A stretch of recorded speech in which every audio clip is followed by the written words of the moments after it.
Welcome to the Foundations of Learning podcast. I hope to inspire you to actively participate in your child's learning journey, fostering a love for knowledge and nurturing the skills necessary for success in a rapidly changing world. Welcome back to the Foundations of Learning podcast. I'm your host, Shaylee Flint. So I'm going to paint just a little picture for you here. Whether you're homeschooling or you are, or your child's in public school and they have homework, I'm sure that this has happened. You go to sit down to do some schoolwork and cue the tears, cue the screaming, or cue the avoidance, right? They don't want anything to do with the schoolwork. And you're thinking every single time that we sit down to do schoolwork, this is what is happening. Now, there can be so many different underlying reasons as to why this is occurring, right? I know in experience as a teacher, it happens to me too, even in the classroom, right? I would have certain students that at certain times, it was a complete meltdown every time I asked them to do any sort of schoolwork, right? Now, sometimes this was because they weren't confident in whatever it was that we were working on. Sometimes it was just because the child did not know how to do hard things for a longer period of time, or they just completely dreaded hard things, which I mean, I don't love hard things either, but it was something that we had to work on, right? Or maybe they were just tired, maybe they were hungry, whatever it was, right? There are so many reasons why this happens.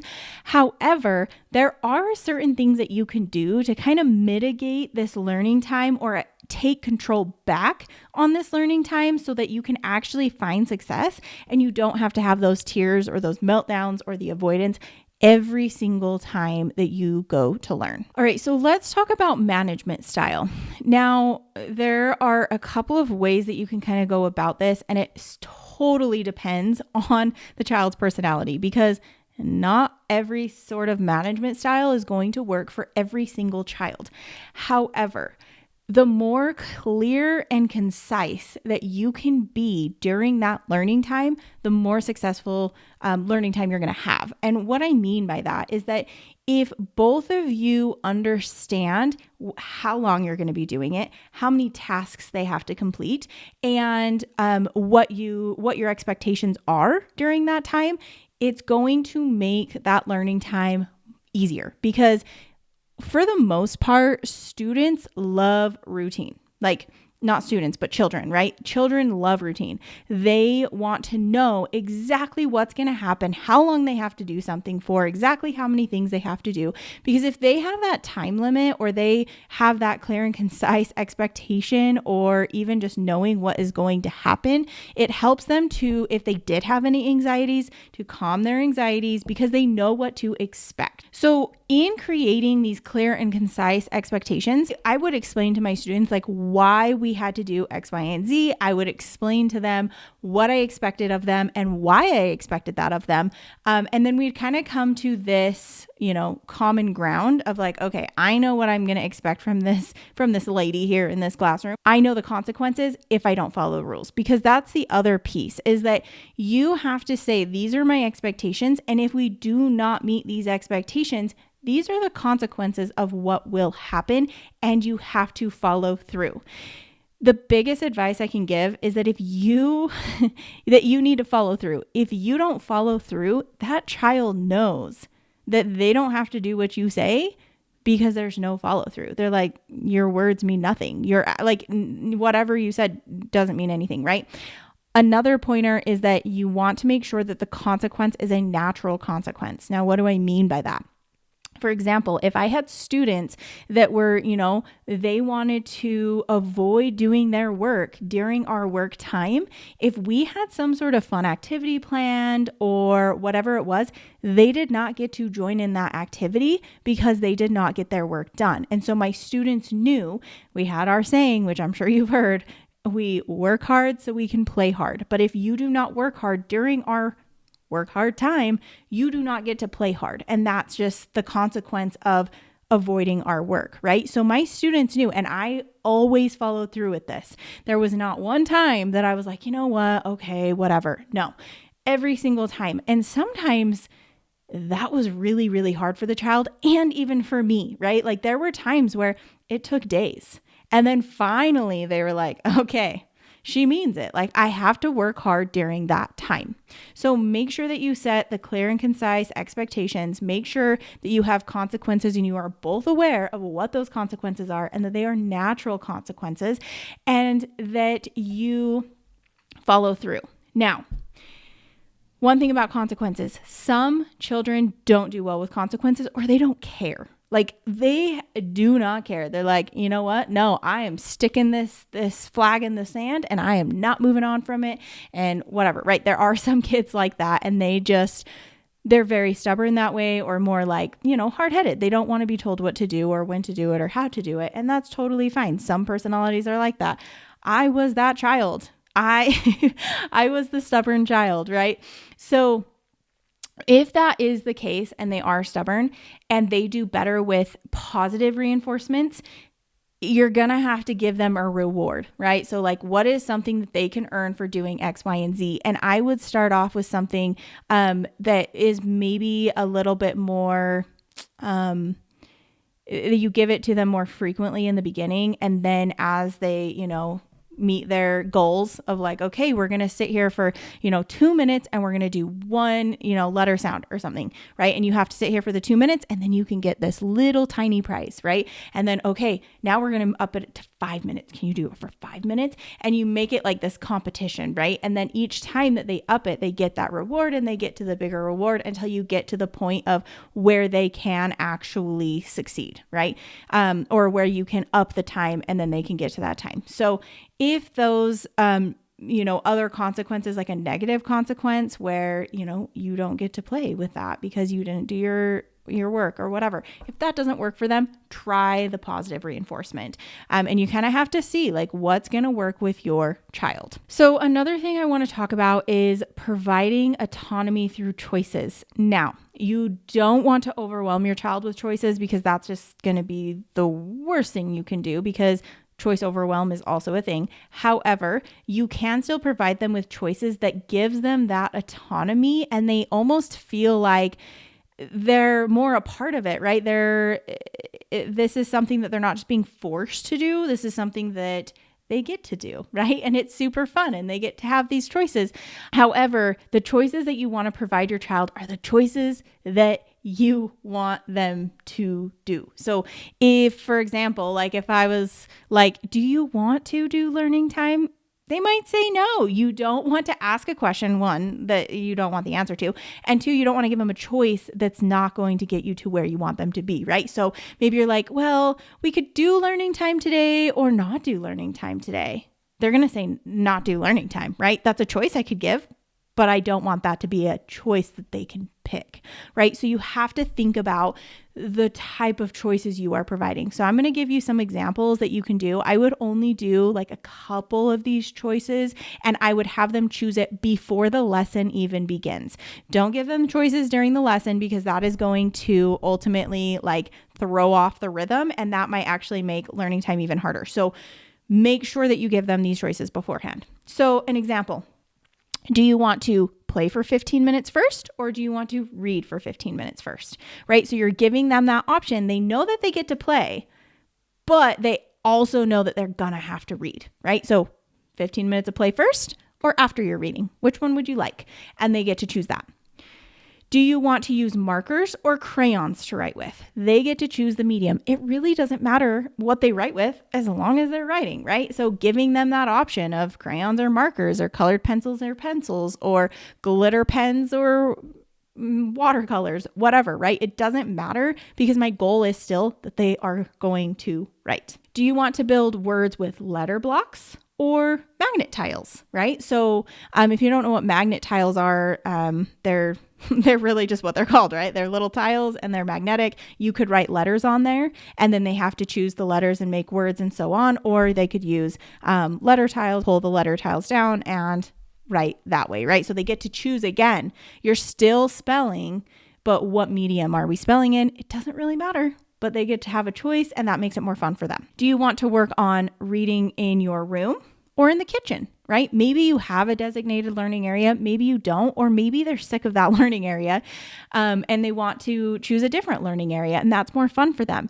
The only thing I would say is that whatever space that you choose, make sure it is a quiet space that they can actually focus, and make sure it's a space that they can actually get whatever it is that you want them to get done, right? You don't want to have it like, they're like, I want to build a fort or whatever. And maybe it's not logistically that you can do the work in the fort. Maybe you can, I don't know. However, make sure that the space is going to allow you to get those tasks done. Do you want to read with the words first or spell with the words first? They have to read and they have to spell with the words, but they get to choose which one they do first. Now, this is something that I say as an option because there are certain students that hate writing. They hate it. They hate it so much. They hate holding the pencil. They hate the spelling, right?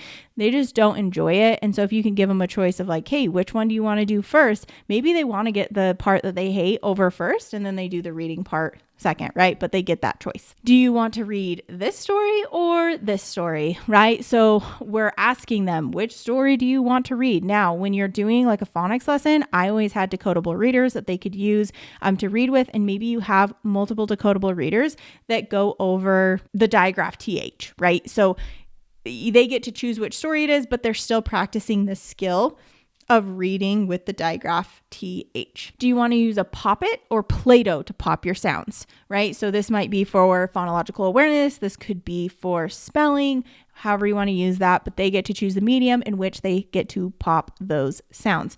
So as you can see, the choices that I provided still got them to my end goal of what I wanted them to do. However, it gave them more autonomy. It gave them more ownership over that lesson so that they can have fun while they're learning, because they got to choose how they were writing or how they were reading or what they were reading or where they were doing it, right? These are all things that you can do to help your child to be excited about learning time. All right, so the next thing I want to talk about is mindset and mistakes. Like I had said at the beginning, sometimes the issue with children and not wanting to do their learning time or get their work done is because it's a confidence thing. They are so afraid to make a mistake, or they think that if they make a mistake, they're dumb, or they just think that maybe you won't be as proud of them or whatever it is, right? So sometimes our mindset can literally just make us freeze, right? Like we full on go fight or flight, and we do not want to do that task because it feels so hard that we're not going to succeed, or we just feel dumb because we can't do it. And so it's super important that you really, even before learning time, you are always helping them realize that mistakes are okay, and that mistakes just mean that we're learning, and that the smartest people in the world make mistakes all of the time. And that is actually how they are so smart, right? That's how they know how to do these things. And maybe even giving them examples of like, hey, I couldn't do X, Y, and Z. I made a lot of mistakes, but I kept practicing and I got better and it got easier. And now I'm really good at it, right? So helping them to realize that just because they might not be good at something right now does not mean that they're never going to succeed or that they're dumb, because that is something that kids will begin to think, especially as they get older. So really working on that, and them just knowing that like you're their biggest cheerleader, you're going to be there to help them succeed no matter what, is going to help them to build that confidence that they can do it because they have you for support, and that their mistakes are not the end of the world. So something else that I've noticed a lot with parents and even with like different aides and things in my classroom is that we do not like to watch kids struggle. Watching a child struggle through something is really, really hard when you can just like take that away from them, right? Like you can just like help them. But it is detrimental if you are helping too much. Now, as you work with your child, you obviously know what is going to be too much help for them, right? Even working with students, I knew certain students that I'm like, too bad, so sad, my friend. You showed me that you knew how to do this, and now you're kind of acting like you can't do it or whatever, right? To maybe try to get out of something or to have me do it for them. So it's really important that you're challenging your child to a point that they can actually succeed in the task, but you're not just like giving them answers. So just make sure that you're kind of aware of that, because children are really good at just figuring that out. I mean, any human is, right? Like they're like, oh, if I kind of just suck at this, then that person will just do it for me, right? So just make sure that you're not helping them too much, but you're allowing them to be challenged, and then helping when is actually necessary. All right. The importance of your mood, your tone, and your intention is so vital. If you are dreading learning time, your child can feel that and they're going to dread learning time. If your tone is just like, ugh, let's just get this over with. Let's get this done. I'm so tired. I just want to, they're going to feel that exact same way. And then if your attention, let's say you're like trying to help them with homework or a task or whatever, and you're like, okay, do this problem. And then all of a sudden you're like on your phone or you're trying to do something else, which I get it. Like maybe you're trying to multitask and like make dinner at the same time as they're doing homework or whatever it is. But as much attention as you can keep on them so that you can keep them focused and on task is going to be super important. And the way that you come to learning time is also going to be important. So, I know with homework and things like that, sometimes it's really hard and sometimes you're just like, oh, I just don't want to do this. Believe me, there were days in my teaching days where I was so exhausted. We'd come back from lunch and it was reading group time. And like, I had to have that energy up that whole time, to keep them going. And so I just, from every place that you can find it, try to have that energetic excitement about learning, because that will also integrate with your child and then they will be excited for learning time as well. And then as much as you can, try to keep the attention on them and keep them going, because students will get distracted very easily. Or they just, if they notice that like you're not paying attention, they're just going to not do their work. Some kids, that's not the case. Okay. There are some kids that I'm like, you guys are cuckoo, because they're like, can I do more work? Do you have more for me? Right. And they just focus and they get it done and whatever. So just make sure though that your mood, your tone, and your attention is uplifting and that you're excited and that you're paying attention to what they're doing so that they stay on task. All right. So let's talk about the very last one, which is going to be consistency. If you are consistent either in the time that you do the work or how we get the work done, or like I said, consistency, like clear and concise on your expectations. If you're consistent with what those expectations are every single time you follow through, they know the consequences or they know the rewards or whatever it is, consistency is going to be key. Like I said, children love routine. Children love consistency. Children love schedule. They really do. That is how they find safety and security in whatever it is that they are doing. So if you can stay consistent, it's going to help them to succeed during their learning time. So I just want you to know that if learning time is hard right now, there is hope and it can get better. I also want you to know that teaching is an art form, and it's something that you also have to work really hard at, because there are going to be times where learning time is hard, not only for your child, but also for you. And you really just have to find like the vibe of like what works for you and what works for your child, and just trial and error until you find something that works. Like I said, the things that I just said are the things that I have done in my classroom that I have found the most success in having, over 20 some little first graders in my classroom where I'm, teaching and I can't help them all of the time, right? They have to stay on task on their own a lot of the time when I'm doing small groups and different things like that. And so these are the things that I have found success in, really managing that learning time and having them be engaged and having fun and learning. So implement those things, see what works for you and what works for your child. And as always, I hope that you find success in your own learning and your child's learning, and we will see you next time.